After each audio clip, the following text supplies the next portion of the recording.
Uzlah adalah pengasingan diri, meninggalkan situasi ramai. Ramai iki maksudnya isinya makhluk, meninggalkan urusan situasi ramai menuju situasi sepi. Sepi iki maksudnya nggih, tenggelamkanlah keaguanmu di dalam bumi humul. Humul itu adalah sunyi. Kalau dalam Al-Quran, faktulu anfusakum, ngeten lho Pak, nek cara praktek itu nggak bisa kau bertemu Allah dengan berdiri, dengan duduk, nggak bisa dengan duduk, dengan berbaring. Caranya bagaimana? Udah, amin, diem ya. Akal ini lepas urusan dunia. Jenengan sambil terpejam monggo, sambil melek nggih monggo, sakerso. Lalu apa yang di dalam hati jenengan, keakuan diri, faktulu anfusakum, lepaskan keakuan kita sebagai makhluk. Assalamualaikum warahmatullahi wabarakatuh. Ila hadratin Nabi Mustafa Rasulullah sallallahu alaihi wasallam wa ala alihi wa azwajihi wa dzurriyyatihi wa qurbatihi wa ali baitihi wa ashabil kiram, wa ila jami'il anbiya wal mursalin wal awliya wa syuhada wa salihin wa tabi'ina salihina ila yaumiddin, khususan jami'i masyayikhina wa ila syaibnu antahillah wa furuhi wa usulihi wa masyayikhihi wa ali baitihi wa talamitihi wa ila abaina wa ummatina wa azzatina wa masyayikhina wa auladina wa azwazina wa dhurriyyatina wa ahli baitina wa jami'i man tabi'ana, khususan jamil arwah fi hadil majlis wa ghairuhum wa khususan ila Bahyai Zubaidi wa zawjihi wa Bu Zamadiyah wa Bu Mukarraf wa Dewi Hantani, kulluhum ajmain rahimakumullah.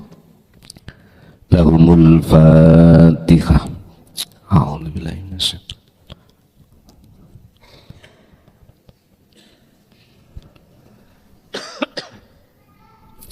Bismillahirrahmanirrahim.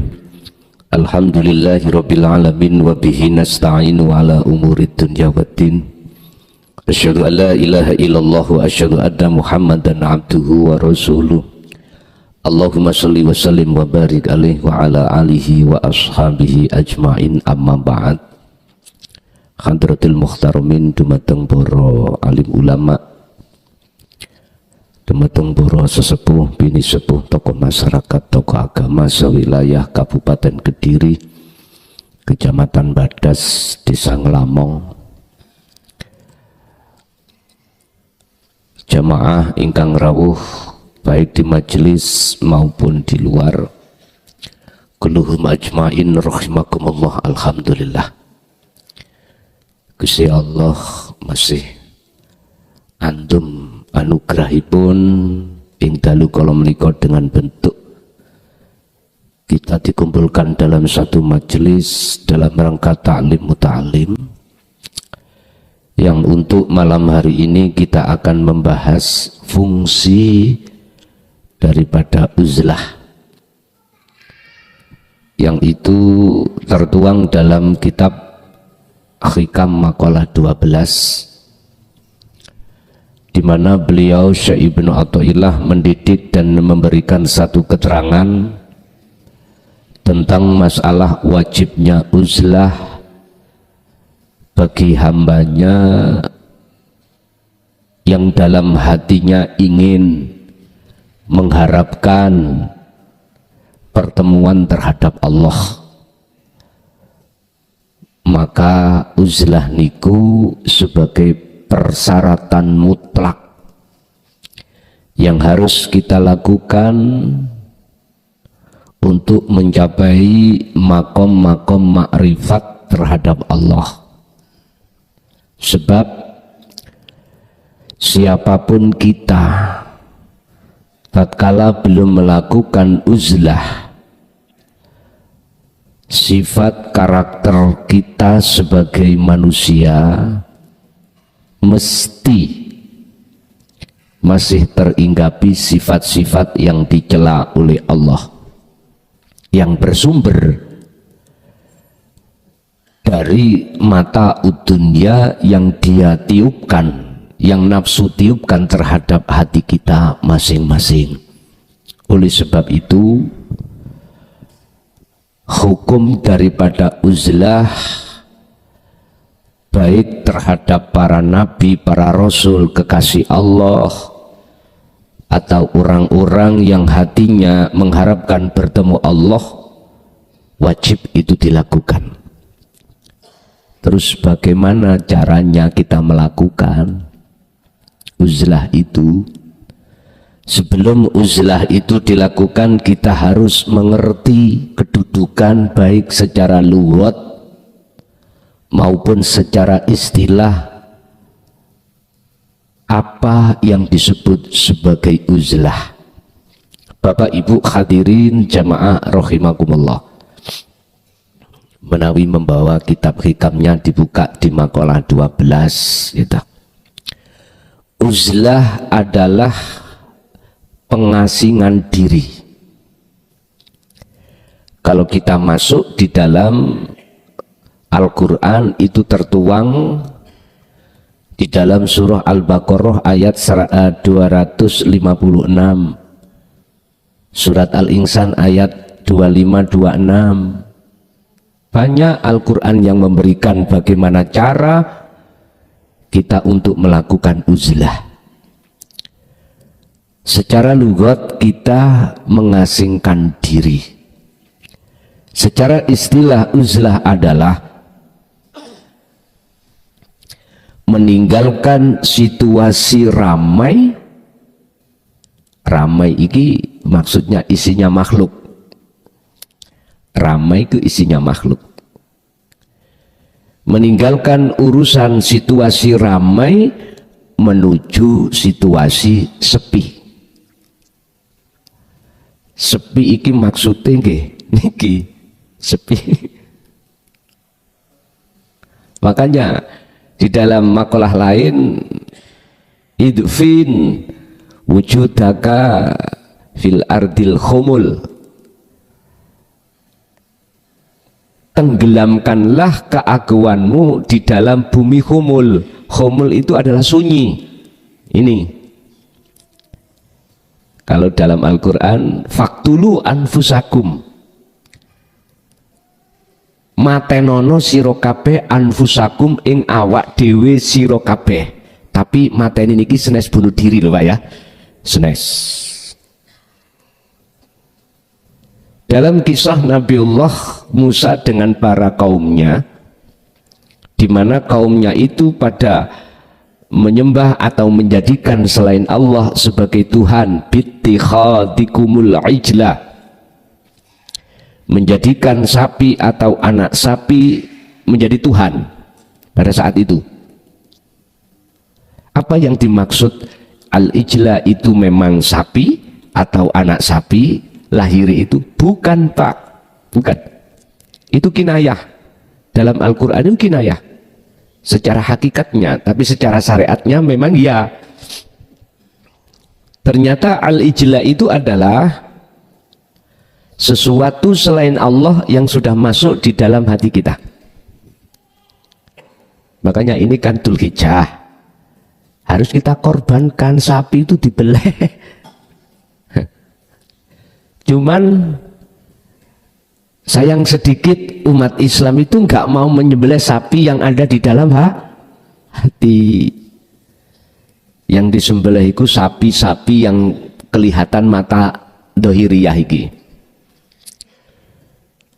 Enaknya paling sesaat kita makan daging sapi, habis itu ya ndak. Enaknya kita makan daging kambing pada saat itu, habis itu ya nggak ada sudah. Tapi kalau jenengan menyembelih sapi atau anak sapi, kambing di dalam hati, enaknya jenengan bertemu Allah khalidina fiha abadan. Bukan berarti mboten angsal, tidak boleh berkorban menyembelih sapi. Enggak, silakan, ikut syariat. Kalau mampu disunahkan untuk menyembelih. Tapi hakikatnya mbok ya dilakoni sepindah.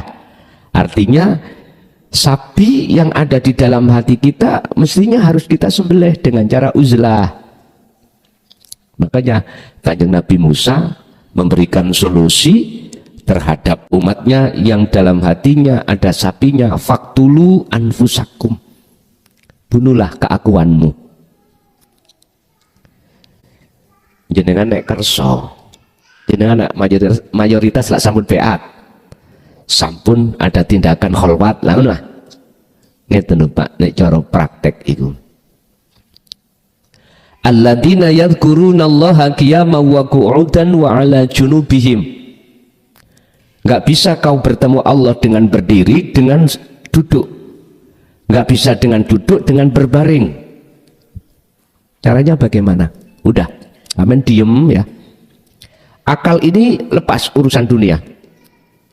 Jenengan sambil terpejam monggo, sambil melek nggih monggo, sak kersa. Lalu apa yang di dalam hati jenengan, keakuan diri, faktulu anfusakum, lepaskan keakuan kita sebagai makhluk yang wujud, yang bisa ini bisa itu, punya ini punya itu, pun lepaskan kemakhlukan jenengan.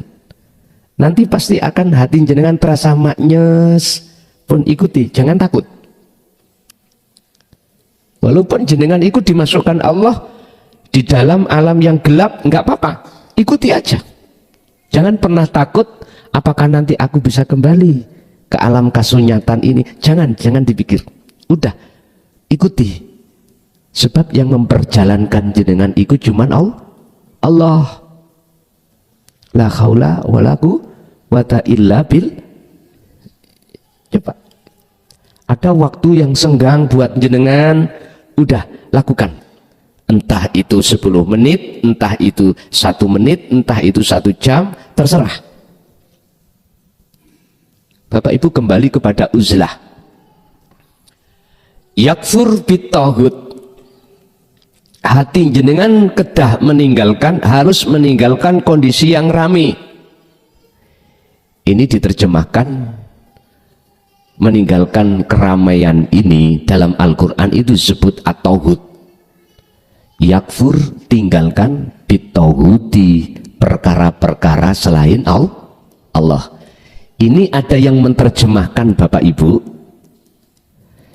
tidak hanya secara ruhaniyah saja kita meninggalkan selain Allah, tetapi juga secara jasmani niyah.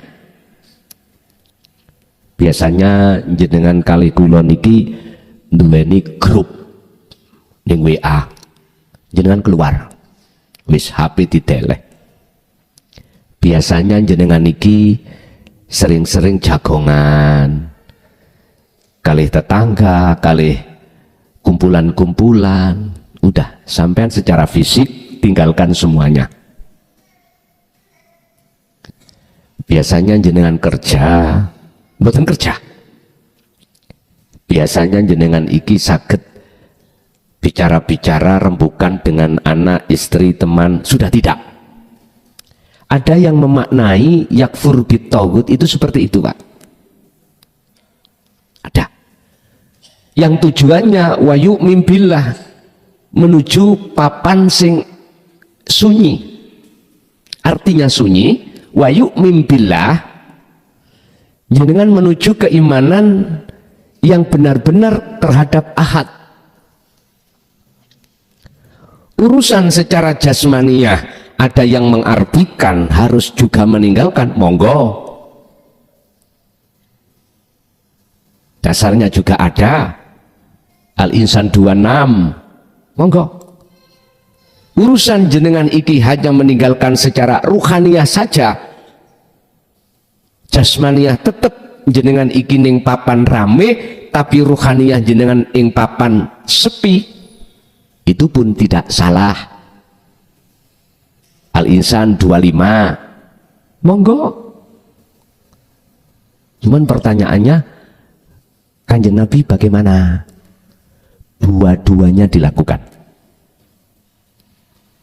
Kalau waktu rame, beliau manai bertapa, uzlah di tengah-tengah tempat ramai, sambil jasmaniah jenengan iki sosialisasi campur dengan makhluk, tapi ruhaniah jenengan hanya campur dengan urip. Itulah yang kumaksud kul huwallahu ahad, dengan Allah subhanahu wa ta'ala, yang Allah bukan nama, bukan sifat, bukan zat. Monggo. Satu waktu beliau Kanjeng Nabi juga melakukan uzlah, itu tinggalkan secara fisik terhadap urusan-urusan keramaian tadi, sehingga muncul kisah Gua Hiro, ya, muncul kisah beliau ketika saat menerima wahyu. Sakerso jenengan, sakerso. Sebab Allah sampun dawuh ani budullaha wajtanibut tauhid. Arahkan selalu ruhaniyah sampean iku datang Allah. Yang dimaksud ayat itu, Allah itu bukan nama. Memang ayatnya tertulis Allah, tapi maksudnya bukan nama, juga bukan sifat, juga bukan zat, tapi yang laisa kamislihi syai'un. Caranya bagaimana? Sudah dilakukan oleh kakek moyang jenengan Nabiullah Ibrahim alaihissalam. Caranya ini wajah wajhiyah. Sesungguhnya kuhadapkan wajah ruhku terhadap wajah Allah, pun di wajah Allah. Fa aina ma tuwallu fa thamma wajhullah. Ini wajah Allah. Jenengan nek melihat dengan mata kan kosong, Pak. Gini ki sepi. Maksudnya tinggalkan gon rame menuju gon sepi, uzlah gini ki. Tapi jika memandangnya jenengan dengan ainul basirah, mata rohaniyahnya, justru mboten kosong niki. Sing kosong malah selain niki. Artinya kosong tidak mempunyai, selain Allah itu tidak mempunyai sifat hak wujud, nggak mempunyai sifat hak kudrot, irodat, ilmu, hayat, sama, basor, kalam dalam sifat ma'ani, nggak punya. Tapi tetap saya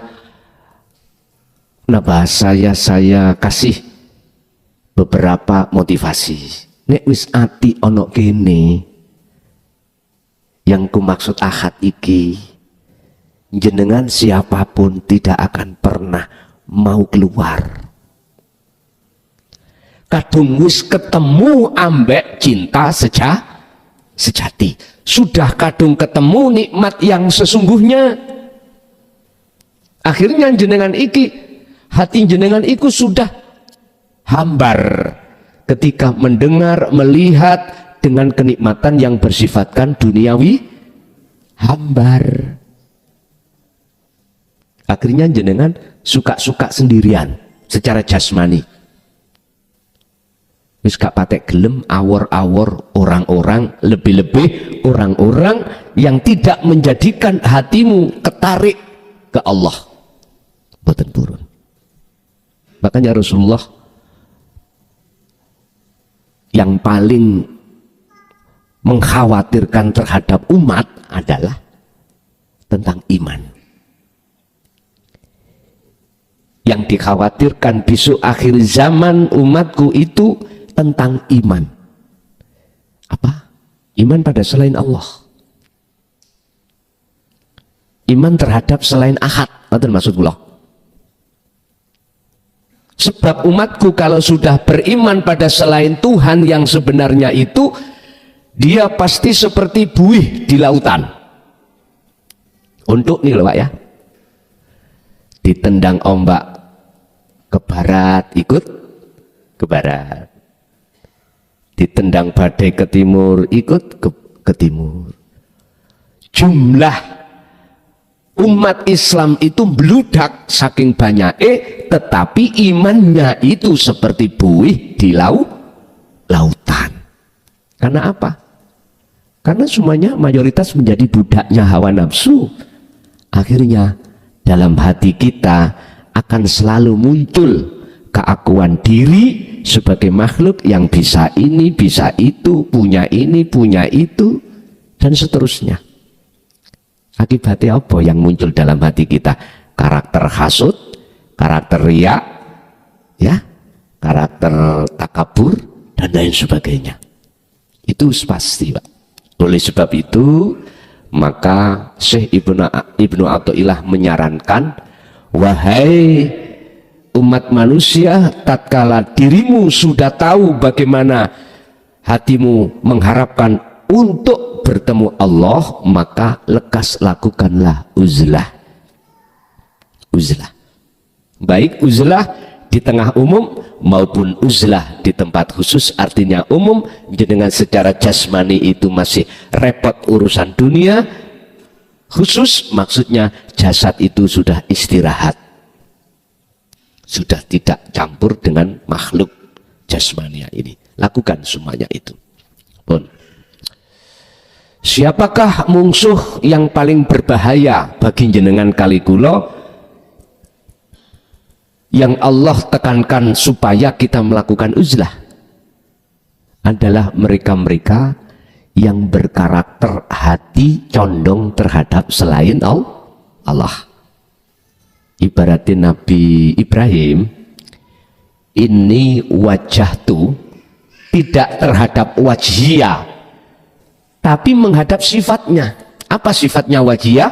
Lilladzi fatoros samawati wal ardo. Apa? Kita menghadap isinya samawat lan ard, langit dan bumi. Makanya kita melakukan sholat, mengapa hati kita masih ingat selain Allah? Itu persoalannya. Karena kita tidak mau uzlah. Terus bagaimana hukumnya? Kalau hati kita menghadap samawati wal ard, sampeyan tinggali ayatnya. Khanifau wa ma ana minal musyrikin. Kita mengambil mafhum mukhalafah, ngambil kebalikan arti ayat ini. Artinya apa? Jikalau ruhaniyahmu menghadap wajah Allah, maka ayatnya wa ma ana minal musyrikin. Kita bukan termasuk waktu sholat menyekutukan Allah. Wa ma'ana, dan saya tidak termasuk minal musyrikin, golongan orang yang menduakan Allah. Buktinya ning ati sampean wis gak ngaku kalau yang sholat jenengan, kalau yang bisa berdiri jenengan, yang bisa rukuk jenengan, sujud, duduk, membaca apapun, udah lepas itu. Jadi maksudnya faktulu anfusakum, bunuh keakuanmu. Mafhum mukhalafah ayat ini kebalikan maksud adalah jikalau kita ini wajahtunya itu menghadap fatoros samawati wal ard, maka ayatnya manafinya tidak ada. Akhirnya wa ana minal musyrikin. Ini pandangan hakikat loh, Pak. Berarti sholat kita masih menyekutukan Allah. Terus ada yang nyeletuk di pojok itu. Kalau sholat itu menyekutukan syirik, mending gak sholat. Tahu tadi? Engkau disik, empun kesusu ngoten. Maksudnya bukan itu. Ya mestinya bagaimana Anda sholatnya betul-betul menghadap Allah. Itu maksudnya. Bukan lantas ada sepeda motor rusak kita buang, enggak. Harus kita benahi. Sebab ayat lain Allah katakan hafidhu ala sholawah. Wajib hukumnya kau melakukan sholat 5 waktu, wassolatil wusta, dan sholatnya ruhaniyah. Dengan begitu, waqumu lillahi qanitin, baru Anda akan bisa sholat dengan khusyuk alias menghadap bertemu Allah. Mengapa ini mudah dipersulit? Mengapa cara untuk menghadap Allah dengan mudah terus kita persulit? Allah nggak pernah mempersulit satu masalah, nggak pernah. Yang mempersulit itulah adalah nafsu kita sendiri. Contoh. Kita punya keinginan, Pak. menjadi orang yang kaya. Berbagai cara kita kerja, bagaimana caranya saya tergolong orang yang kaya. Nyun sewu, posisi kita itu masih belum mengenal tasawuf. Posisi kita masih belum mengenal ilmu tauhid. Posisi kita belum mengenal maksud la ilaha illa anta ke ana, belum. Ini sebetulnya kita mempersulit kita. Berbagai cara kita tempuh itu untuk mendapatkan sesuatu yang menjadikan kebanggaan kita. Terus hasil akhir Allah merestui. Jadilah jenengan orang yang kaya. Tapi kita nggak sadar. Cara Allah menyesatkan kita di jalan nafsu itu seperti itu. Orang yang seperti ini, kita pasti akan menolak ajaran Rasulullah di jalur dinu tauhid, Pak. Pasti akan menolak. Tatkala itu disampaikan, bahasanya ngajine kejeron. Ada yang gitu. Iku ngajine wong tuwek-tuwek.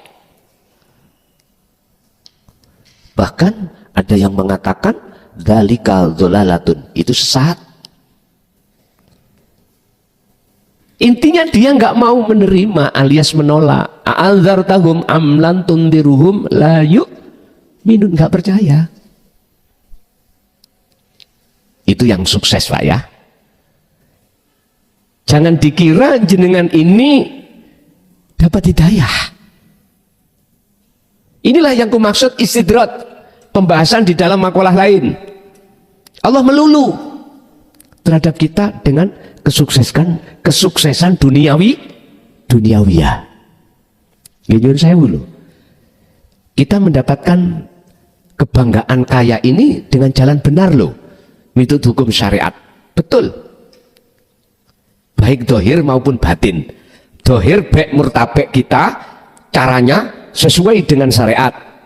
Batin kita, ruhaniyah kita, setiap saat dan waktu mungkin ya, ada waktu-waktu yang kita istiqomahkan untuk selalu membaca waqiah, sholat duha, apapun lah menurut syariat itu, apapun. Yuk, jangan dikira itu hidayah, belum tentu.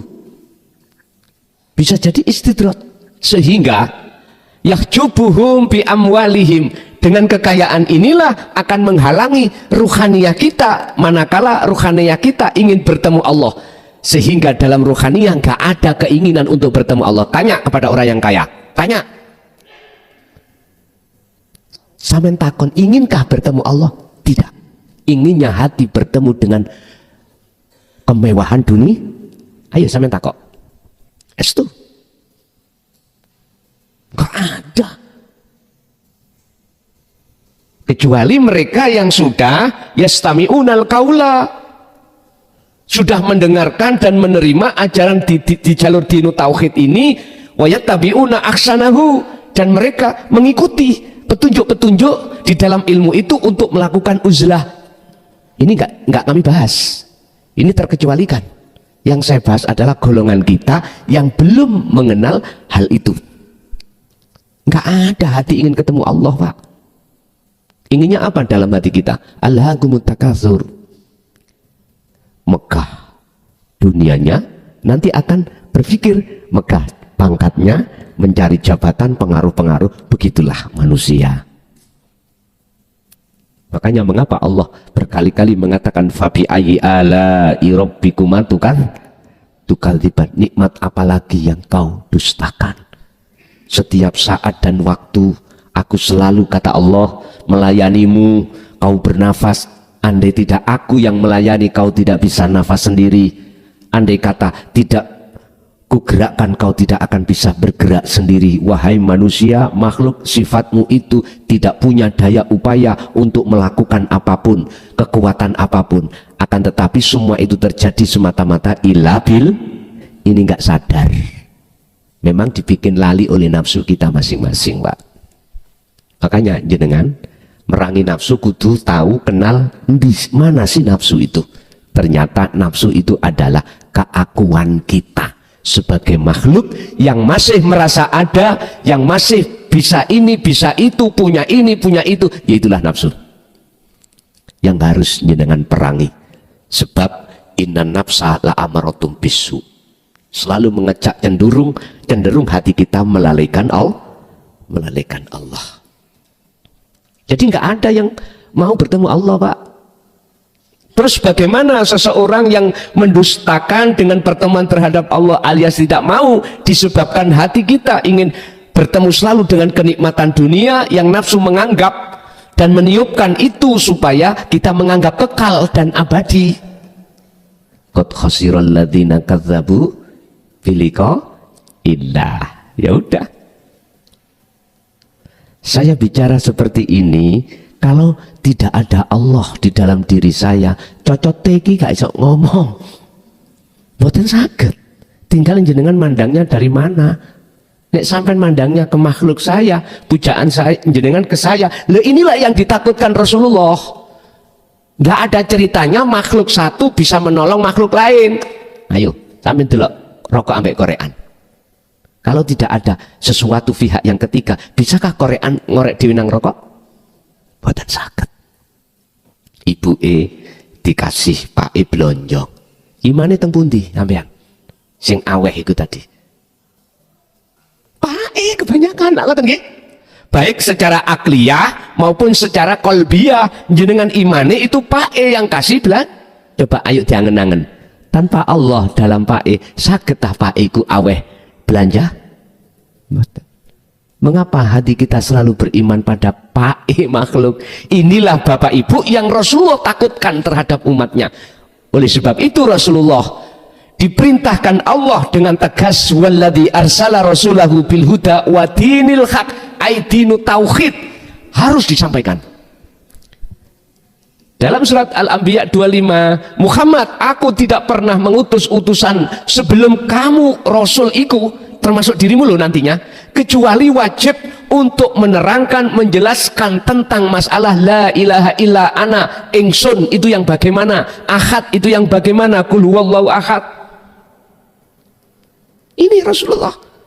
Makanya saya berbicara tentang tauhid la ilaha illa anta dan la ilaha illa ana, kok ya disikapi Rasulullah nggak pernah menyampaikan nyun sewu sebelumnya. Bukan berarti saya menyalahkan, enggak.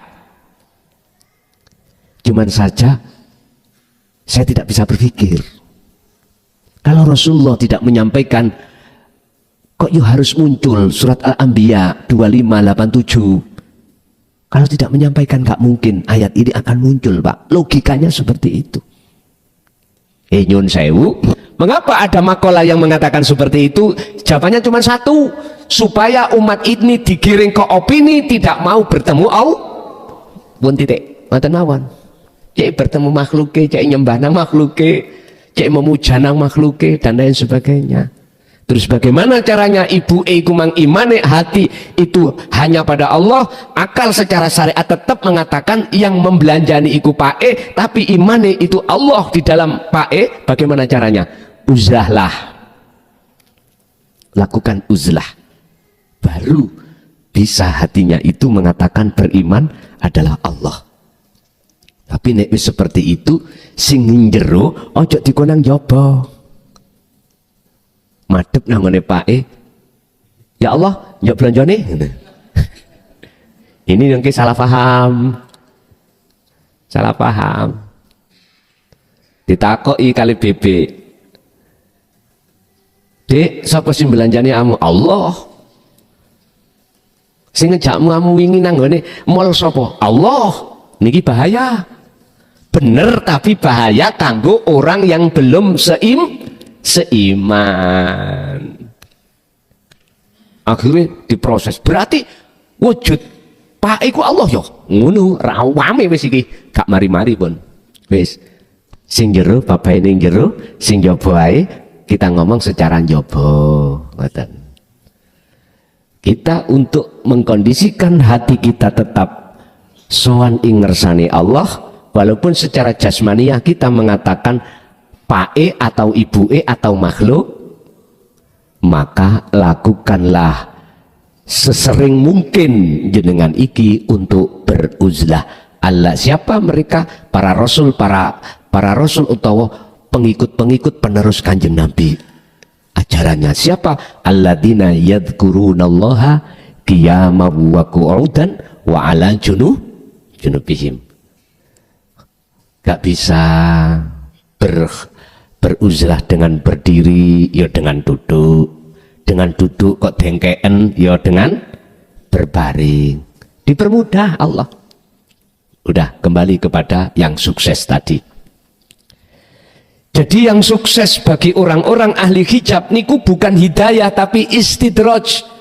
Buktinya dengan kesuksesan itu hatinya semakin jauh dari Allah dan semakin dekat kepada selain Allah. Nomor 2, kita upayakan berbagai cara untuk melakukan kesuksesan dunia. Man arada dunya fa'alaihi bi ilmin, tapi nyatane kelutek gagal. Ingat, gagal itu bisa jadi bentuknya Allah menyelamatkan ruhaniyah jenengan untuk tidak muncul merasa makhluk iku sukses atau sugih kaya. Sebab nyun sewu luwe berat hati jenengan merasa tidak kaya, tapi faktanya secara jasmani iki kaya, daripada jenengan itu merasa tidak kaya, nyatanya dohir itu jadi orang miskin. Paham ya? Saya ulang, lebih berat dan lebih payah kita merasa tidak kaya, tetapi secara fisik kita orang kaya. Lebih ringan dan lebih gampang hati kita merasa kita itu makhluk adalah miskin, ning nyatane secara dohir kita miskin. Sifatnya makhluk kalih Allah kan berlawanan toh. Sifatnya wajib Allah iku akan jadi sifat mokhale wajib makhluk. Contoh sifat nafsiyah 20 itu. Wajib Allah pertama wujud. Lawani wujud adalah adam, tidak wujud. Dan tidak wujud menjadi sifat wajib kita. Itu aslinya. Loh, ngerti loh. Sebab aslinya kita tidak ada. Adanya sebab diadakan oleh yang ada. Sekalipun kita adanya diadakan oleh yang ada, bukan berarti kita harus ngaku-ngaku kita itu ada. Kalau kita ngaku-ngaku ada, berarti kita merampas bajunya Allah. Nah inilah yang dikatakan zalim itu ini. Wa idh qala lil wa idh qala, dan tatkalane dawuh sapa Musa Nabi Musa li qaumihi maring kaumi Nabi Musa, ya qaumi, kaumku, innakum sesungguhnya kamu semuanya iku dhalamtum ngani ngoyo pada dirimu sendiri, itu sama dengan kau menganiaya ndolimi pada Allah. Bentuknya apa? Bittikhadikumul ijlah, mengadakan Tuhan selain Allah, mengadakan Tuhan yang bukan Tuhan. Buktinya kita ngaku-ngaku jadi Tuhan, kita merasa wujud. Ya kayak tadi pembahasan ilmu tasawuf itu, yang bingung no. Tapi jenengan gak bingung karena sudah masuk ke ranah itu. Sing bingung lah golongan kita yang masih ada di syariat itu ya. Iya. Sing isi seneng mangan sepet, mangan batok. Bendawino kita makomi itu makan sepet, makan batok. Nggak mau dikasih kelapa, nggak mau. Padahal untuk mendapatkan santan itu harus lewat kelapa. Untuk mendapatkan makrifat itu jenengan harus lewat hakikat dulu. Sehingga nyatanya hakikat disebut makrifat. Niki filosofi klopo. Makanya klopo niku ngowoy berapa tahun Pak? Mulai pertama nandur. Jenengan sing paham. Wong Kediri. 20 tahun? 12. Nandur kita itu umur 50 misalnya. Kita nandur, kita umur 50, nandur kelapa mulai awal cukul sampai nguwoh niku berapa tahun biasanya? 6-7 tahun. Begitu nggih? Kadang-kadang ini belum woh kita sudah mati. Berarti kita nandur untuk anak cucu. Pun Bapak Ibu hadirin. Nah, ketahuilah bahwasanya Allah menggagalkan maksud dan tujuan Anda tentang kemewahan dunia itu. Sebetulnya Allah itu menyelamatkan ruhania kita. Justru itulah hidayah. Kadang-kadang umumnya kok mboten ngoten nih. Mboten. Ya iku salahmu. Salahmu dhewe. Dan ya Allah. Makanya tasawuf iku maknane iku bedhekane wangel. Ngene ku wae. Sukses tapi gak sukses. Gak sukses sejatine sukses. Bapak Ibu, berarti kita mestinya ingin untuk mengharapkan bertemu terhadap Allah dan tinggalkan semua selain Allah. Kita wajib untuk beruzlah. Bismillahirrahmanirrahim. Qala musannifu rahimahullah, ma nafa'a, ora ono manfaati al qalba ing ati apa syai'un suci-wici. Apa maksudnya itu? Tidak ada manfaatnya sama sekali terhadap hati perkara-perkara selain Allah. Ora ini manfaatnya. Perkara selain Allah itu berarti makhluk, maksud saya. Mislu uzlatin kang padane laku uzlah. Yadkhulu kang mlebu sapa wong biha kelawan uzlah maidani fikrotin, terhadap wilayah lapangan tafakur. Bun, ngeten. Sebetulnya Pak, mohon maaf nggih. Mpun dimaknani cara syariat lho niki. Sampeyan maknani cara hakikat. Ben gak salah paham. Bojo, anak, dunya brana iku bagi ruhaniyah tidak ada manfaatnya. Malakum dzarrau wala naf'an. Empun dipandangi ndugi syariat. Nek sampeyan ndungi pandangi ndugi syariat nggih, mboten masuk makalah niki. Kok iso bojo gak manfaat? Buktinya dengan adanya istri aku bisa punya anak. Lah kan nggih? Kok bisa harta benda tidak manfaat? Wong nyatanya bisa buat beli ini, beli itu. Lah ngoten nggih? Cuman jenengan gak sadar. Innallaha bikulli syai'im muhit. Sesungguhnya Allah itu melimputi segala hal sesuatu. Berhubung kita tidak melihat Allahnya, akhirnya kita melihat makhluknya. Jenengan menuduh dan beriman manfaatnya dari makhluk. Ini yang Rasulullah takutkan terhadap umatnya. Padahal semua itu tidak akan bisa memberikan manfaat atau mudarat manakala di situ tidak ada Allah, tidak ada wujudnya Allah, enggak akan. Coba kalau Allah enggak ada, dunia saya sini ada badan. Enteng-enteng ada nggih? Enteng-entengan. Kalau Allah tidak ada, apa mungkin dunia seisinya, langit bumi ada? Enggak ada toh? Niki pemahaman enteng-entengan. Berarti manakala di setiap apapun tanpa ada Allahnya di situ tidak akan pernah bisa mendatangkan manfaat. Al-Qasas dibuka terkait masalah status baginda Rasulullah Shallallahu Alaihi Wasallam.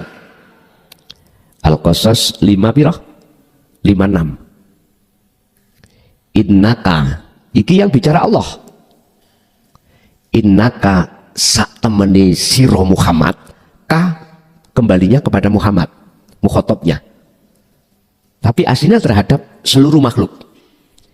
Innaka sak temeni siro Muhammad, ikulah tahdi, ora bakal bisa memberikan petunjuk man terhadap orang ahbabta, sekalipun orang dekatmu Muhammad. Ini langsung Rasulullah. Muhammad, sesungguhnya kau itu sebetulnya aslinya tidak bisa memberikan petunjuk terhadap orang lain, sekalipun orang yang kau cintai, orang yang dekat. Karena Muhammad itu status masih disebut makhluk. nggak jauh berbeda dengan saya. Kan ada di luar ada opini gini Pak, tak rungokno ae. Habis itu nek terus-terusan tak jotos. Ngeten. Tak jotos itu tak ilokno lewat WA. Ngeten Pak. Wah, kok gak keterangan dugi Guson? Gak mungkin. Aku bisa paham karena jelas ngene bener. Lah, tak ilungno gak kena langsung tak jotos. Ini opininya nafsu di dalam hatimu. Bahkan Rasulullah mengatakan innama ana basarum mislukum. Aku ini sama dengan kau, sama makhluknya. Mengapa kau harus muja aku, muji aku? Padahal aku juga gak bisa apa-apa. Artinya pujalah, pujilah, sembahlah siapa yang kupuja. Gitu loh Pak, itu maksudnya Rasulullah itu. Oleh karena banyak iman yang masih melihat makhluknya, maka menuduh makhluk ini yang bisa memberikan petunjuk. Syariatnya ya gak salah, ning hakikatnya kurang bener loh. Makanya saya tampilkan aslinya bagaimana. Tapi berat Pak saya mengatakan ini, berat. Sebab rivalnya niku banyak sekali yang memungsuhi makalah ini, banyak yang memungsuhi, banyak sekali. Rapopoh lah wong ayate ngeten ya. Walau karihal musyrikun Muhammad, walaupun berat kau sampaikan, kau dicaci, dibenci oleh umatmu, tetap sampaikan. Wis, tak tiru Pak niki. Lan niki wis segonjangan mbelenger. Dilok ni wong welek, aliran sesat, ajaran sesat. Nyun sewu nggih. Pun belenger. Bahkan kemarin sudah saya katakan, bahkan status saya sekarang dipindah anjing, babi. Nah, tak guyu mawon. Nyantai ae, ora apa-apa. Engko nek wis paham lak boten. Wis. Supaya iman sampeyan, pujaan, pujian, penghambaan jenengan iku ben ra kliru, Rasulullah langsung Allah katakan, innaka sesungguhnya kaum Muhammad itu tidak akan pernah bisa memberikan petunjuk terhadap orang lain sekalipun itu orang dekatmu. Terus sinten yang memberikan petunjuk itu? Walakinallaha yahdi may yasha. Ini penegasan Pak. Sesungguhnya yang bisa memberikan petunjuk hanyalah Allah pada hamba yang dikehendaki. Lah ini artinya apa Pak? Sekalipun itu petunjuk dilewatkan Rasulullah Muhammad, tetapi hati sampai jangan beriman kepada makhluk. Paham ya? Saya tidak ureh-ureh hukum syariat, tidak Pak. Karena memang makomnya di situ mengatakan yang memberikan petunjuk adalah makhluk, monggo, itu hak jenengan. Cuman saya kasih tahu aslinya bagaimana. Sama dengan terhadap kita Pak, gak usah jauh-jauh. Tanpa Allah dalam diri jenengan, bisa kita itu melakukan sholat? Gak iso. Oleh sebab itu, lakukanlah uzlah supaya imanmu bener-bener menjadi iman yang ihsan, sehingga ketika kau beribadah seakan-akan kau bisa melihat wujudnya Allah. Fa'ilam taroh, apabila kau tidak bisa melihat, kau merasa selalu dilihat oleh Allah. Itulah la ilaha illa anta. Allah sudah dekat, kita terasa dekat Allahnya. Bapak Ibu hadirin jamaah rahimakumullah. Jadi yang dimaksud manfaat yang tidak bermanfaat itu tadi, selain ahad wong Jawa, selain urip wis gak ada manfaatnya. Kita akan mengatakan semuanya itu tidak manfaat manakala hati jenengan sudah di wilayah makrifat pada Allah, baru mengatakan tidak manfaat. Tapi kalau kita masih di wilayah ruhaniyah, kita di dalam apa tadi, sepet ambek batok, dia masih ngunggulkan sepet dengan batok. Ya itu sepet makanan semuanya, ya batok itu makanan semuanya. Kau tidak akan pernah merasakan bagaimana rasanya santan kalau kau itu maunya hanya makan sepet sama batok. Pun sampai maknani sendiri. Terus bagaimana caranya uzlah? Pun tadi sudah saya jelaskan. Lepaskan akalmu dari urusan dunia. Terus hatimu lepaskan dari keakuan dirimu. Kalau bahasa zikir, hatimu harus merasa keakuanmu itu tidak ada. Yang ada keakuan Allah. Manakala jenengan mau melakukan itu, walaupun hanya 5 menit, akan terjadi perubahan dalam hatimu. Maknyes. Akhirnya sifat-sifat tercela akan dihilangkan oleh Allah.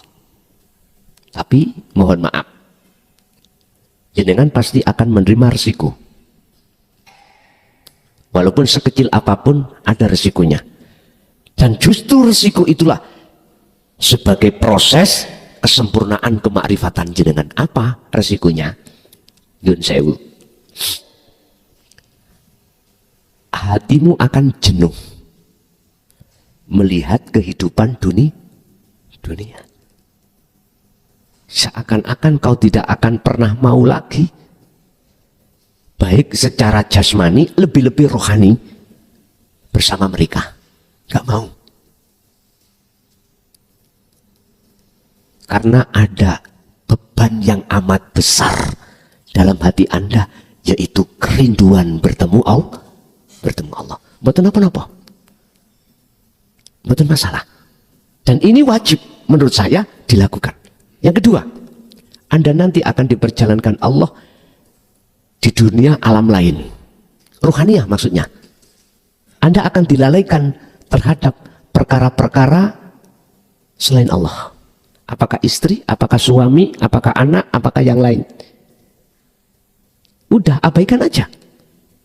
Dan ikuti proses itu. Jangan pernah berhenti. Kalau Anda tidak dihentikan Allah, jangan. Ingat, nafsu itu wayasudduna an sabilillah, akan menghalang-halangi ruhaniyahmu tak kala mau melakukan uzlah. Pasti. Bentuknya apa? Secara batiniah, Anda akan disuguhkan di dalam alam mukasyafah, disuguhkan hal-hal yang bersifatkan selain Allah, yang mengenakkan. Apakah karomah? Ya. Apakah kesaktian? Ingat, jangan pernah Anda melirik. Jangan pernah. Artinya jangan pernah kau mau. Jangan pernah. Sebab tujuan kita uzlah adalah yakfur bittaghut wa yu'min billah. Tinggalkan selain Allah dan beriman bertemu Allah. Barang siapa yang hatinya sudah ada keinginan untuk melakukan ini, bahkan sudah melakukan berkali-kali, kok ya belum ada tanda-tanda amal arif sing makrifat bertemu Allah, jangan berkecil hati. Ingat, Allah sudah berjanji. Dalam surat Al-Ankabut ayat 5 sering saya katakan ini sebagai motivasi panjenengan. Barang siapa hambaku yang ada keinginan mengharapkan bertemu terhadap Allah, fa inna ajalallah la'at. Allah berjanji dalam waktu yang sudah ditentukan Allah sendiri pertemuan tersebut. Berarti Gusti Allah nggak mungkin ingkar janji pun. Entah nanti di posisi jenengan keadaan bagaimana pertemuan itu terjadi, itu urusan Allah. Yang penting lakukanlah uzlah ini di setiap saat dan waktu. Apakah di alam keramaian atau di alam sepi, lakukan. Karena inilah syarat harga mati jikalau jenengan ini mengharapkan untuk bertemu Allah. Bapak Ibu hadirin jamaah rahimakumullah, itulah apa yang bisa kami sampaikan terkait masalah uzlah, dan fungsi uzlah dan cara uzlah sudah kami jelaskan. Untuk selanjutnya barangkali ada yang perlu ditanyakan, kami persilahkan. Pak E telu, Ibu E 2. Pak E 3 pertanyaan, Ibu E 2. Monggo.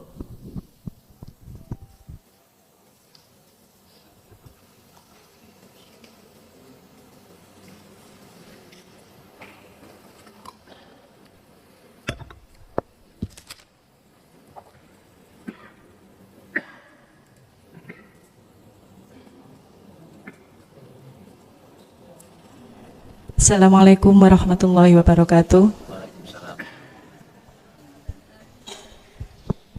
Ada cerita sedikit begini. Ketika kita uslah kholwat ya Gus, itu dalam keadaan mata tertutup, seolah-olah itu lama-kelamaan itu kayak ada cahaya kecil banget.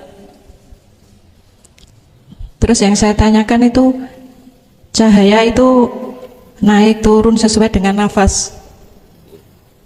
Itu cahaya makrifat atau cahaya nurullah? Terus yang kedua, bagaimana keadaan ruh manusia di akhir zaman? Terima kasih Gus. Assalamualaikum warahmatullahi wabarakatuh. Waalaikumsalam warahmatullahi wabarakatuh. Ada dua cahaya di saat si salik suluk nuju wusul Allah. Cahaya ini bisa nurullah, bisa nur makrifat. Tinggal pertanyaannya, si salik ini ketika suluk itu membawa wujudu siril ikhlas fiha atau tidak? Tergantung si salik ini membawa atau merealisasikan wujudnya ikhlas atau tidak. Apa itu wujudnya ikhlas? Cahaya ma'rifat. Inilah yang mendatangkan cahaya ma'rifat nanti. Tidak ngaku-ngaku yang suluk itu dirinya. Tidak ngaku-ngaku dalam hati ini yang berzikir dirinya hamba atau si salik. Ini nanti akan pasti muncul cahaya ma'rifat yang fungsinya untuk membuka kegelapan hati terhadap nyatanya wujudnya Allah. Beda dengan si salik ketika suluk tidak membawa wujudi ikhlas. Masih merasa kita yang suluk, masih merasa kita yang dzikir. Oke, kalau itu muncul cahaya jelas nurullah. Terus nurullah itu apa? Gini Pak, aku supaya wujudku dikenal hambaku, maka wujudku tak lahirno, saya lahirkan berupa nurullah. Lah wujudnya nurullah dunia dan seisinya, tapi wujudnya dunia seisinya itu bukan wujudku. Gini ki ngaji cap bingung gini ki. Kelawan suli. Wujudku Allah. Wujudku kunya Allah. Biar dikenal oleh hambaku, saya lahirkan berupa nurullah. Nyatanya nurullah itu adalah wujudnya dunia dan seisinya. Tapi wujudnya dunia seisinya itu bukan wujudku. Pun tak sane Pakno tak kasih contoh ben gampang pemahaman nih. Aku Allah laksana setrum. Ben wujudku iki ngomongin setrum. Ben wujudku itu dikenal dan diimani oleh hambaku makhluk dengan kali kula. Tak dohirna wujudku berupa cahaya. Tujuannya apa? Cahaya untuk memberi penerangan lokasi. Tapi wujudnya cahaya ini bukan wujudku. Isik bingung? Nek sik bingung ngopi kopi Pak. Monggo didahar, nyantai aja ngaji nih. Ngeten Pak. Dikatakan ahad, dikatakan esa, dikatakan ma'rifat, itu tidak ada dua.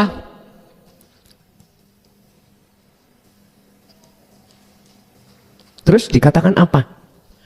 Nama Allah, nama si salik, nama cahaya apapun, itu semua nggak ada. Sebab Allah, kalau kita masih bahas nama, itu masih makhluk. Kaget ya man ya. Nama Allah, kita masih bahas nama, bahas sifat, bahas zat, itu masih makhluk. Yang khaliknya yang mana? Laisa kamislihi syai'un.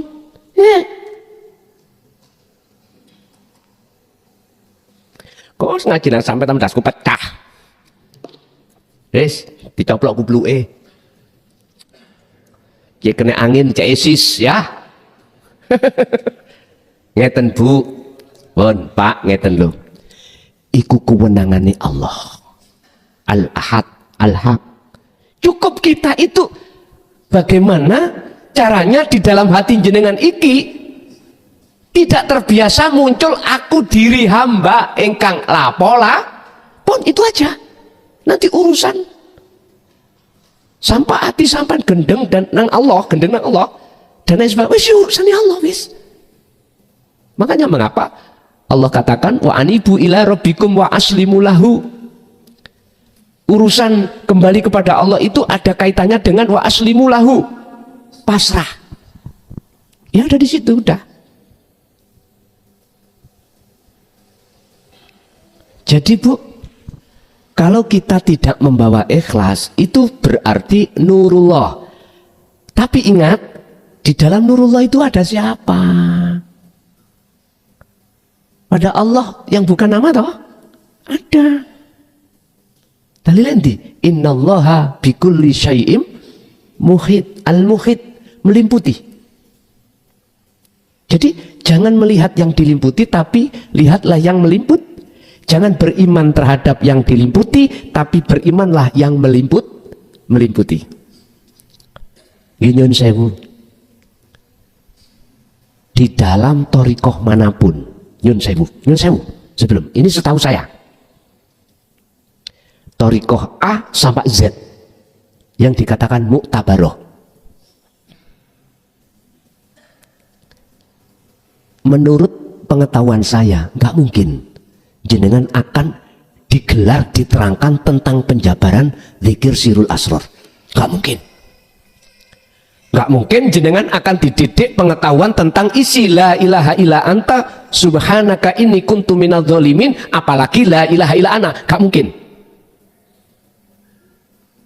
Mungkinkah itu karena keterbatasan saya sehingga mengatakan nggak ada di situ penerangan di situ? Tapi kalau pendidikan nafi isbat ada, tapi mohon maaf tidak sampai pada yang dimaksud. Dan jenengan yang sudah berthariqah, kecuali lah kan ono istisna itu Pak, di antara A sampai Z itu ada kecuali ya wis terus no dewe pasti ada. Jenenge guru iku jenenge melaku ke arah manapun iku apa sapa sing ngejak. Nek sing ngejak iku mang ngejak ngulon ya mesti sampean ngulon. Nek sing ngejak sampean kali kula ngidul gak mungkin ngulon, mesti mlaku ngidul. Aku yakin para mursyid yang sudah membawa sirul asrar mesti menarik hatimu untuk menuju ke ahad. Tidak selain ke ahad, itu pasti. Tapi jikalau belum, gak mungkin bisa menarik ke ahad. Mungkin ke yang lain. Dan semuanya itu gak usah disalahke, semua itu punya makom masing-masing. Laksana gini Pak, ampun di padakno.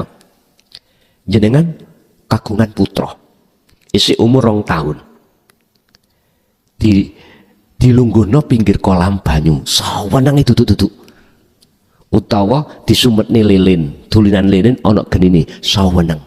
Tapi maklumono dia kalau nggak tahu kalau itu bahaya. Pandangan jenengan beda. Bahaya yang namanya api, bahaya namanya kolam, Ini buat anak umur 2 tahun, 3 tahun. Akhirnya apa? Jenengan cemot toh? Jenengan ambil toh?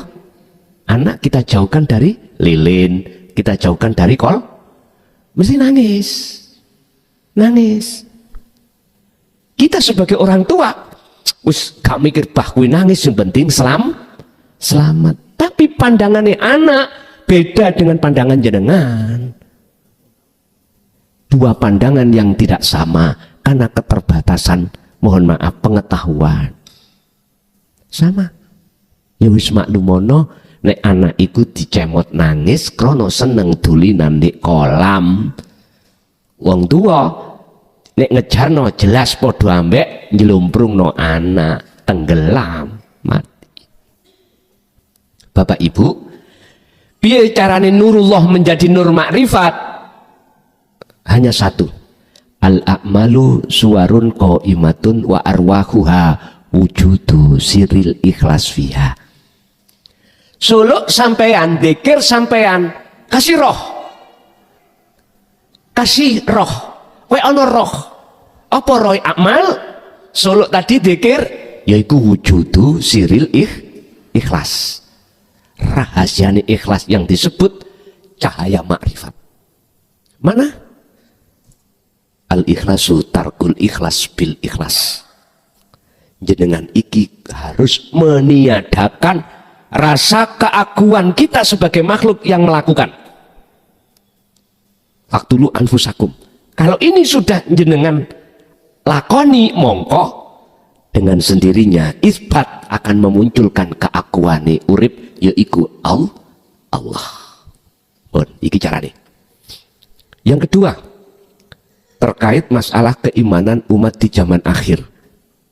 Gak iso menang ambek Ya'juj wa Ma'juj. Gak bisa menang kita itu dengan Dajjal, Pak.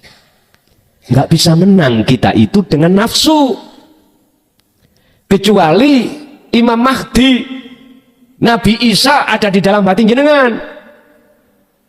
Siapa Imam Mahdi? Dialah satu jiwa yang sudah makrifat pada Allah.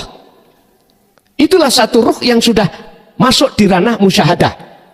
Baru inilah Imam Mahdi, musuh Ya'juj wa Ma'juj. Kalah. Nafsu wis gak bisa Pak menyerang Anda. Urusan Dajjal sama. Kita tidak akan pernah menang dengan nafsu karena kita belum kenal, belum tahu mana si nafsu. Walaupun kita melakukan hal-hal yang positif secara syariat, sholat, zakat, poso, haji, tapi kalau kita belum ketemu nafsu dalam diri kita, belum tahu, nggak bisa kita dikatakan mengalahkan, memerangi, nggak bisa. Mesti masih ngaku-ngaku aku sing sholat, aku sing zakat, aku sing haji, dan seterusnya. Nafsu masuk di situ, kalah kita. Makanya nggak ada yang bisa mengalahkan Dajjal kecuali Nabi. Berarti isane harus ada di dalam hati jenengan. Apa? Itulah jiwa yang sudah makrifat pada Allah. Tandanya ammal arifuna la yarawna li anfusihim syai'an bal yusyahiduna annal fa'ila wa huwa tatma'innul qulub. 3. Tandanya dikatakan sudah arif, sudah sampai ke ahad. Pertama adalah hatinya sudah tidak ada iman kalau dirinya ada, dirinya yang melakukan, makhluk yang melakukan, nggak ada. Yang kedua, justru apa yang ada di dalam dirinya akunya Allah. Yang ketiga, hatimu akan damai, tentram, alias tidak mudah takut, tidak mudah khawatir, tidak mudah gelisah. Ala inna awliya Allah la khaufun alaihim walahum yahzanun. Dep ni rana rata ibu ece rata jelas. Salah ni lah, salah ni. Ibu ika pada jelas enggak ya Bu ya? Lah gitu, monggo. Ibu itasi wonten, ibu jatahnya 2, monggo. Assalamualaikum warahmatullahi wabarakatuh. Sebelumnya minta maaf, di sini saya masih pemula Gus. Langsung saja ada 2 poin yang perlu saya tanyakan kepada Gus Lason. Yang pertama, bagaimana cara menghilangkan keakuan diri? Terus yang kedua, bagaimana cara praktek sirul asror. Sekian yang saya tanyakan, mohon penjelasannya. Akhirul kalam, wassalamualaikum warahmatullahi wabarakatuh. Waalaikumsalam warahmatullahi wabarakatuh. Faktulu anfusakum dalika khairul lakum inda bari'ikum. Bagaimana cara menafikan keakuan diri? Cukup jenengan diam, akal urusan dunia lepas, hati jenengan lewat zikir sir dulu, ya. Latihlah keluar nafas jenengan iku wadhkur isma rabbik, walaupun isim, walaupun nama, ini sebagai pembelajaran. Keluar masuk nafas, latihlah hatimu untuk berzikir menyebut nama Allah. Umat Islam ya. Keluar masuk Allah, nafas ya. Sertakan sirul asor, prakteki apa yang muncul keluar dan masuknya nafas itu, di situ ada wujudnya Allah. Jenengan harus merasakan, mengimankan yang mengeluarkan dan memasukkan nafas itu adalah Allah. Itu caranya dzikir sirul asrar. Selang berjalannya waktu, langsung lepaskan keakuan jenengan sebagai makhluk yang melakukan itu. Nanti kalau ini sudah lepas, tandanya hati jenengan perasa maknyes. Tahu maknyes? Udah sampai lalai dengan persoalan apapun, lalai sudah. Sehingga umpamu digambarke iku ngeten, utawa di lafatke ngomongnya ngeten, innani anallah la ilaha illa ana, sesungguhnya aku iki Allah. Nah, seperti itu. Iki umpama saya tulis, umpama saya baca, umpama saya gambarkan. Ini cuma dirasa. Rasanya apa? Damai. Hati sampean itu damai banget. Tidak mengenal rasa khawatir, rasa gelisah, nggak ada. Kecuali jenengan mungkin diturunkan malih, lagi ketemu urusan makhluk, apalagi yang gak enak, no susah lagi. Itu Bu ya, caranya jenengan untuk menafikan diri dan mempraktekkan sirul asrar. Sebab sirul asrar itu kan ada 3 tahap. Pertama su'aul basyirah, merasakan bahwasannya hidup itu adalah Allah yang ada di dalam diri Anda, yang meliputi. Karena hidup itu napas bisa keluar dan masuk. Lalu nanti ainul basyirah yang kedua disebut bertemu setelah pelepasan diri. Akhirnya mengatakan hakul basyirah, aku iki Allah. Gak sesat ayo. Ngaten nggih. Persoalan sesat itu sebab gak paham. Wong gak paham ya mesti akan muncul kemamangan-kemamangan. Tidak saya katakan bahasanya sesat, ndak. Kok terlalu kejem, durung paham. Jenengan laksana saya kasih tahu, Pak, ini kates ini manis. Oke, sepanjang jenengan tidak mau memakan, sampai kapanpun tidak akan pernah merasakan manisnya kates atau pepaya. Hanya iman tok. Oh ya, saya percaya kates itu manis, pepaya itu manis. Iman sampean yang seperti ini, Pak, belum dikatakan ihsan manakala jenengan tidak memakannya. Ilmu yang disampaikan tentang masalah hidup itu adalah wujudnya Allah, bukan sifat. Hidup itu yang meliputi segala hal apapun, yaitu esa. Jenengan paham dari segi ilmu pengetahuan, tapi bila mana tidak Anda lakukan, praktekan uzlah, nyuwun sewu, sekali lagi nyuwun sewu, mohon maaf, sampai ulek-ulek cukul tidak bisa kita itu menyatakan masuk di dalam nyatane wujude Allah. Inggih. Pun ganti bapak-bapak sekarang.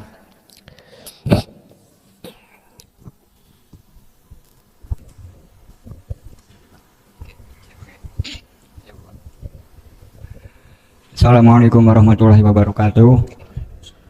Kenalkan, nama saya Pak Hamid dari Papar, Kediri. Saya mau tanya Pak Yai. Begini Yai, kebetulan saya ini kerjanya di sekolah Pak. Setiap hari selalu berinteraksi dengan anak-anak, dengan orang dewasa sampai jam 12 ya. Setelah itu kumpul-kumpul lagi dengan yang dewasa sampai jam 2. Kan sekarang aturan jam 2 sampai jam 2 baru selesai. Setelah itu pulang ya. Jam 4 saya pergi lagi ke TPA ya. Ke TPA sampai maghrib, anak-anak saya ajak berjamaah sholat maghrib. Setelah itu ganti ibu-ibu ya, sampai isya ya segitu, ajak saya berjamaah. Setelah itu pindah lagi suatu tempat sampai jam 9 baru saya bisa pulang. Pulang di rumah istri saya sudah tidur. Nah, jadi saya nggak ada waktu untuk istilahnya untuk berujlah. Kadang setelah itu saya mau tidur buka HP. Kadang mengikuti kajian Yai, kadang mengikuti Al-Hikam sampai tidur. Terkadang ini jam 1 ya, padahal saya tidak memohon. Jam 1 tahu udah bangun itu saya nggak ambil air wudhu, nggak juga sholat. Cuman saya duduk sambil rokokan ya, sampai kadang jam 1 udah ngantuk ya, kembali lagi tidur. Jam 3 bangun lagi ya, gitu lagi, cuman duduk sambil rokokan. Nah sampai subuh, kadang itu sampai subuh. Nah terus yang saya tanyakan ya, seperti profesi saya ini nggak mungkin lah kalau berusilah ya, jadi waktunya nggak sempat lah istilahnya. Nah yang tadi yang saya katakan berduduk itu, apakah itu sudah termasuk ujilah?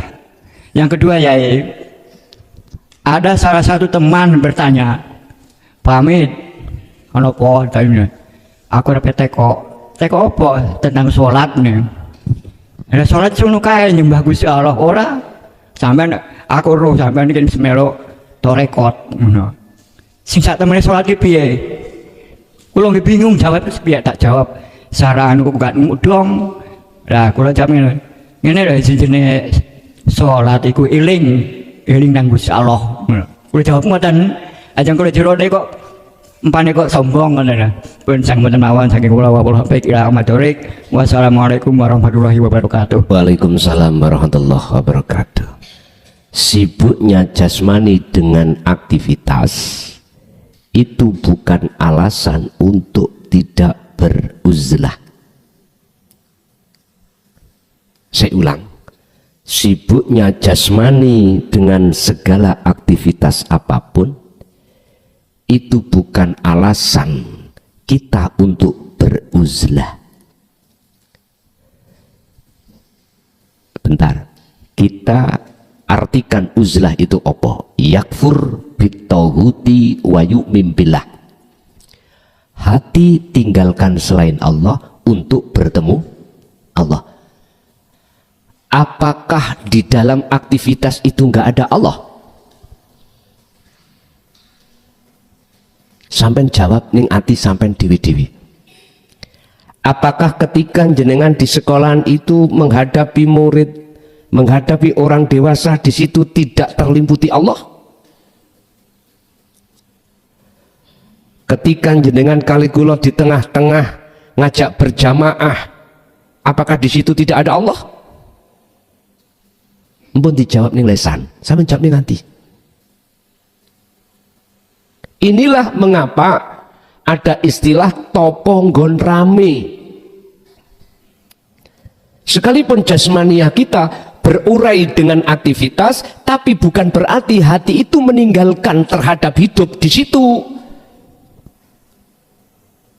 Bahasa uzlah ini hanya dilakukan oleh Pak. Ini adalah kebiasaan yang dilakukan oleh para kekasih-kekasih Allah saja. Dan inilah yang dikatakan Allah di dalam surah Al-Hijr ayat 40. Iblis ngomong ngeten, Pak. Ya Allah, semua mulai dari Nabi Adam sampai anak putunya Adam itu akan kami jerumuskan di jalanku supaya lalai denganmu. Tapi illa ibadaka minhumul mukhlasin, kecuali satu yang tidak bisa kujerumuskan, itulah di antara hambamu yang kau pilih. Siapa yang dipilih? Alladzina yastami'unal qaula wa yattabi'una ahsanahu.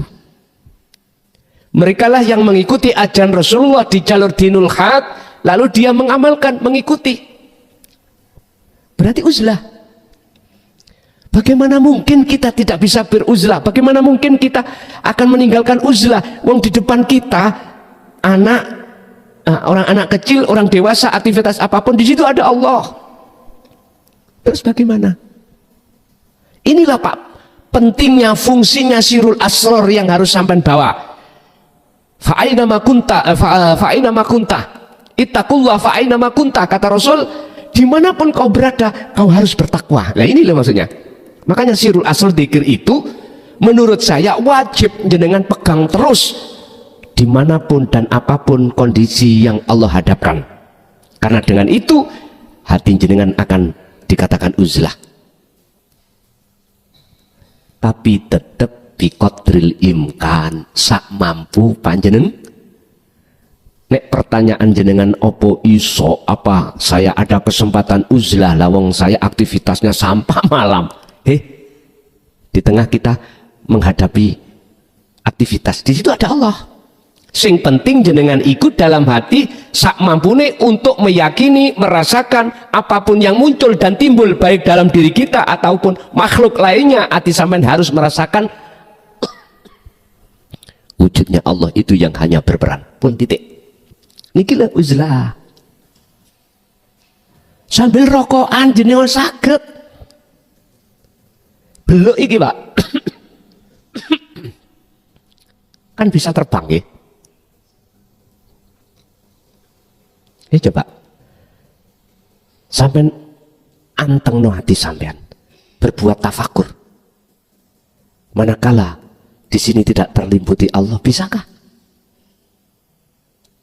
Bisa, mampu jenengan.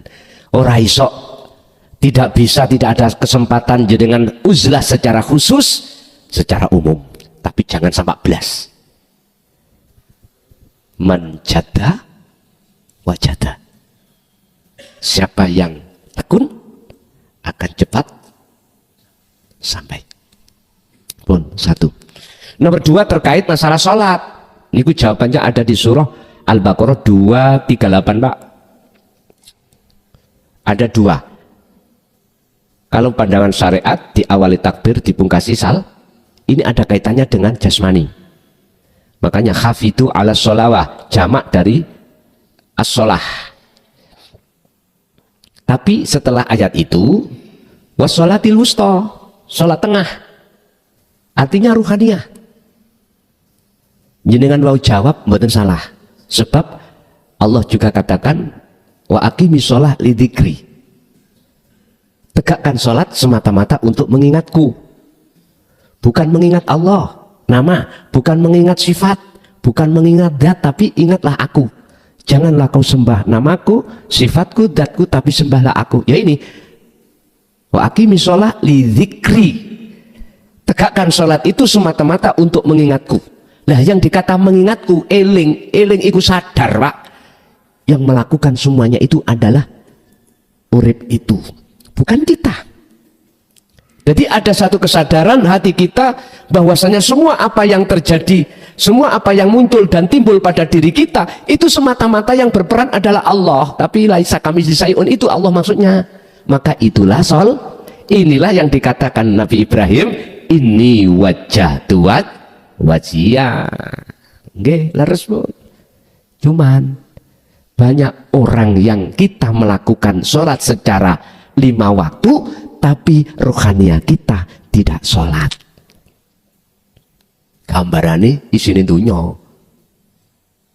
Awak dewi jasmani sholat Allahu Akbar, rohania hati kita gambarin tuh dunya.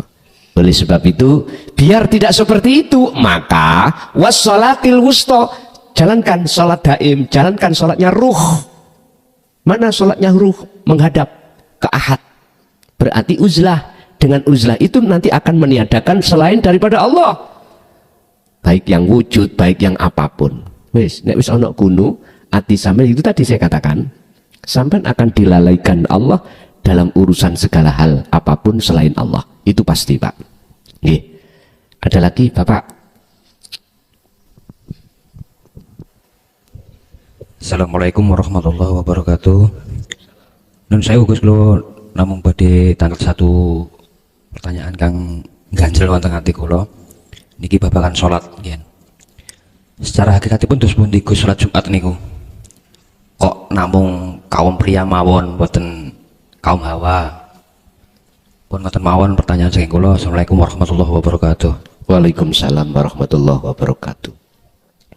Mengapa kok itu dilakukan hanya kaum Adam, bukan kaum Hawa yang namanya sholat Jum'ah? Bapak Ibu hadirin jamaah rahimakumullah.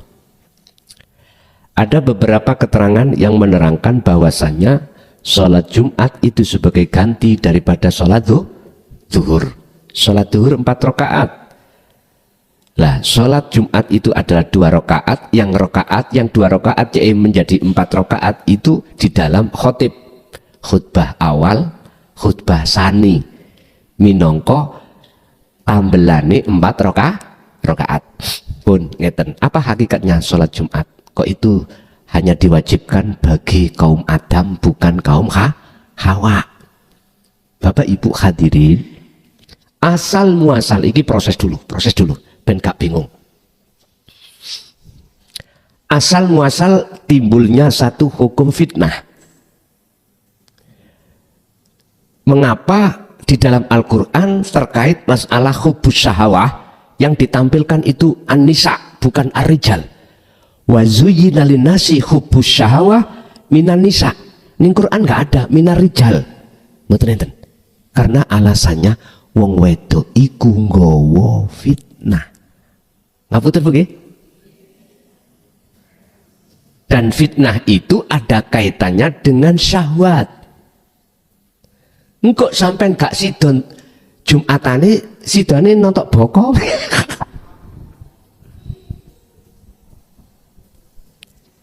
asal proses loh niki, proses. Jadi pun disalahnya dulu. Makanya ada makalah mengatakan wong wedok nek sampak jamaah ndadekno fitnah, salat jamaah di masjid utawa musala, lebih baik iku salat di rumah. Semuanya ada proses. Tapi yang ditanyakan tentang hakikat dan tidak jauh berbeda dengan apa sholat-sholat yang lainnya, yang intinya adalah illa liya'budun, anik budullaha, arahkan ruhaniamu Allah ing urip, wastani bulan podo ngedoi sira kabeh atau huta ing piro-piro perkara selain Allah. Intinya ada di situ, tidak jauh berbeda. Kalau pertanyaannya mengapa hanya kaum Adam bukan kaum Hawa itu kok ya boleh apabila wis ketok nyaprut gitu ya. Ini ada kaitannya dengan syahwat, Pak. Syahwat berarti hakikatnya jauhilah syahwat itu. Sebab dengan kita menjauhi syahwat itu kesenangan, maka kita akan semakin dekat pada Allah. Ingat, sebuah teori mengatakan siapa yang berjalan ke arah barat semakin lama, maka semakin jauh arah timur yang ditinggalkan. Siapa yang hatinya semakin takarrub mendekat pada Allah, maka otomatis Allah akan menjauhkan hatinya terhadap persoalan selain Allah. Inggih. Wonten boleh? Pertanyaannya Gus itu nggak tahu nih Bang. Oke, satu kali Pak, Bapak untuk satu kali lagi. Assalamualaikum warahmatullahi wabarakatuh. Tuan Guru, kali ini saya mau bertanya dan minta penjelasan. Untuk yang pertama itu untuk kalimat syahadat, 2 kalimat syahadat. Kan saya merasa mungkin saudara-saudara jamaah juga masih banyak yang belum paham. Untuk kalimat syahadat yang sebetulnya Tuan Guru, minta penjelasannya. Soalnya terkadang di hati itu kalimat syahadat kita itu masih palsu. Jadi saya minta penjelasannya tentang kalimat syahadat. Terus yang kedua Tuan Guru, mohon penjelasan dari pengajian yang kemarin yang dimaksud puji kodim ala kodim dengan puji muhadas ala kodim, itu maksudnya gimana penjelasannya? Terus yang ketiga, ini agak cerita Guru. Ini begini Tuan Guru, ini saya anggap sebagai bunga tidur lah. Cuma mimpinya seperti ini Guru. Itu ada lubang kecil, ya satu kelingking, jari kelingking, tapi itu bisa menyedot seluruh alam, kayak matahari, bulan, itu semua kesedot ke situ hancur. Terus saya melihat ya semua makhluk atau yang ada di dunia itu menangis semua, tapi kebanyakan anak kecil yang menangis. Di situ pada gelap, kan gelap, matahari terus bulan itu kesedot semua di kayak lubang sebesar jari kelingking. Cuma anehnya cuma saya aja itu intinya nggak berbeda gitu Guru. Kayak biarpun itu alam itu hancur atau nggak hancur, itu tetap sama menurut perasaan saya di waktu mimpi. Tapi itu saya nggak paham apa maksudnya, saya abaikan soalnya mungkin kembang tidur gitu aja Tuan Guru. Mohon penjelasan Tuan Guru. Cukup sekian. Assalamualaikum warahmatullahi wabarakatuh. Waalaikumsalam warahmatullahi wabarakatuh. Kita mengenal syahadat itu kan bersaksi. Mestinya yang menyaksikan itu wajib tahu siapa yang disaksikan. Bersaksi itu akan benar manakala yang menyaksikan tahu kejadian. Mungkin kita kalau lihat di dunia pengadilan, ada yang namanya saksi palsu, koyok-koyok enggak palsu. Saksi apa itu namanya Pak? Wonten jenenge kok. Ada saksi yang betul-betul memang dia menyaksikan kejadian. Nah, terkait masalah syahadat itu tidak terlepaskan dari persaksian. Dalam Islam ada syahadata ini, ada 2 persaksian yang harus kita laksanakan. Ini harus benar, nggak boleh palsu. Mana yang dimaksud dengan bersaksi yang benar? Untuk menuju yang benar, kita awalnya melewati yang salah. Jangan dikira orang yang pandai berbahasa Inggris awalnya goblok. Itu proses. Oleh karena dia mau belajar ilmu Inggris, di sini kan ada Parigi, kampung Inggris ya. Oleh karena dia mau belajar ilmu Inggrisnya, maka dia akan layak mendapatkan titel master atau ahli berbahasa Inggris. Sama, kita juga begitu kok. Ngalami saksi kita palsu. Nah, biar tidak palsu, asli tahu kejadian yang disaksikan, mana sih Allah itu? Makanya asyhadu ini tidak boleh putus sampai ke ilallah.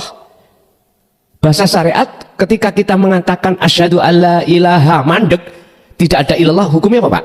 Syirik toh? Musyrik, kita tahu ilmu syariat itu. Tapi kita tidak paham maksudnya. Mana yang kita saksikan? Ya hidup dalam dirimu itu wujudnya Allah. Ya ini wujudnya Allah. Dan kita bersaksi terhadap ini. Allah namanya umat Islam. Innallaha huwa rabbi wa rabbukum fa'buduh. Lagi.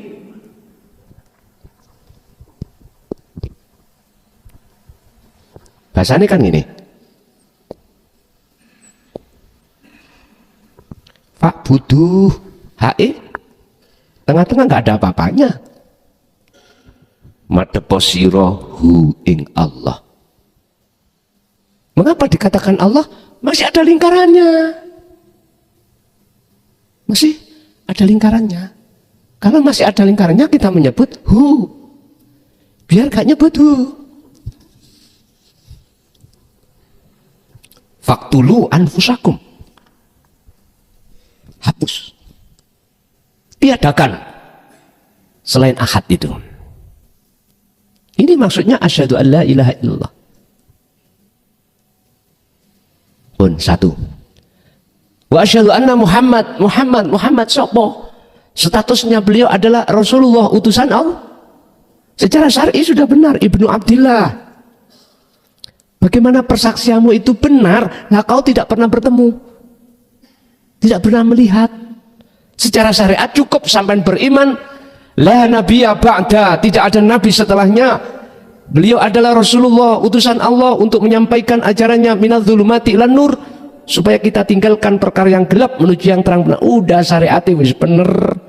Cuman syahadat kita hakikatnya yang bagaimana? Muhammad itu makhluk bukan? Jenengan makhluk bukan? Semua mafis samawati wa mafil ardi itu hakikatnya Muhammad.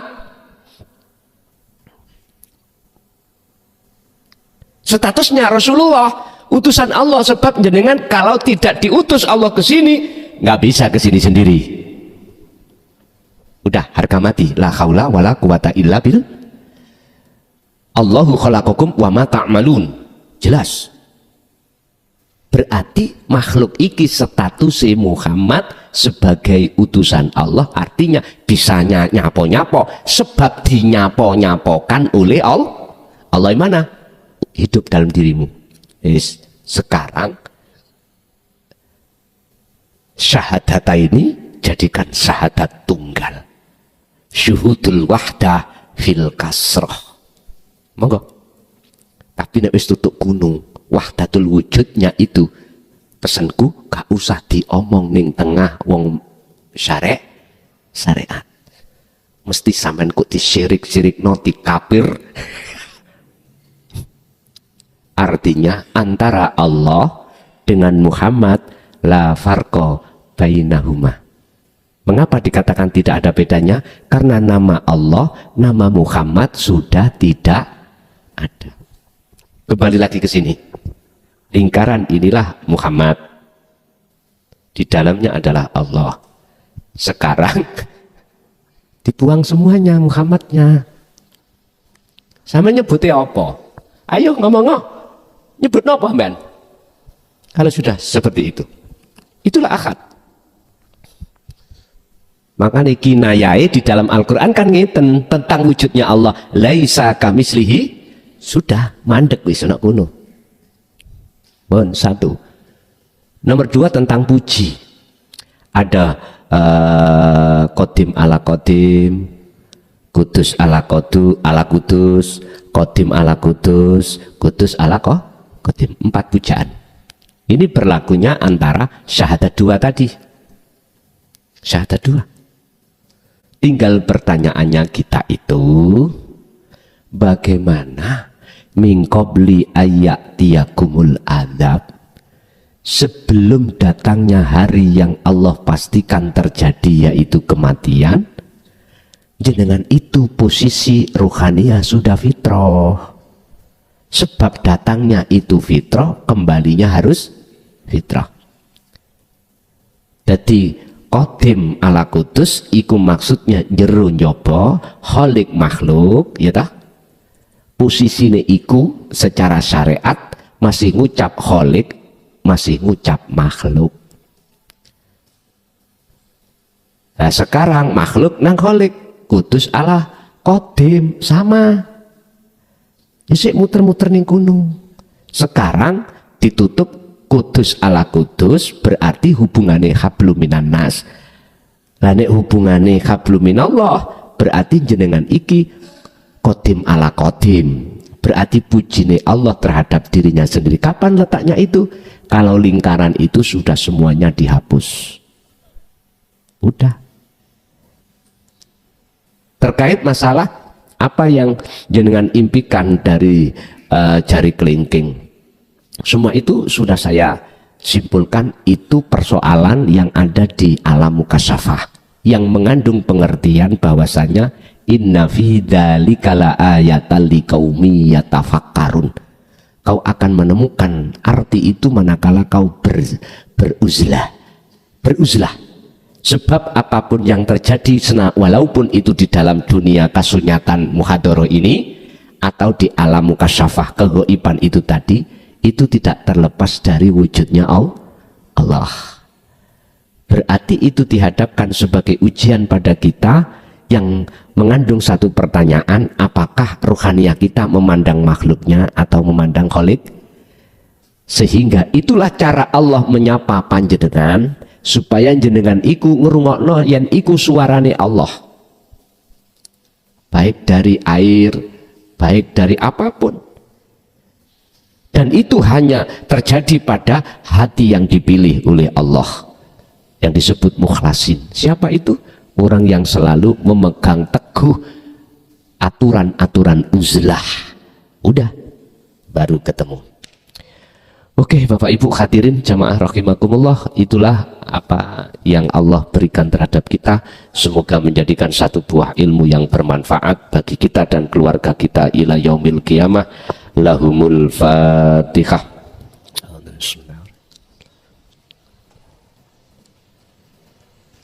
Akhirul kalam. Assalamualaikum warahmatullahi wabarakatuh.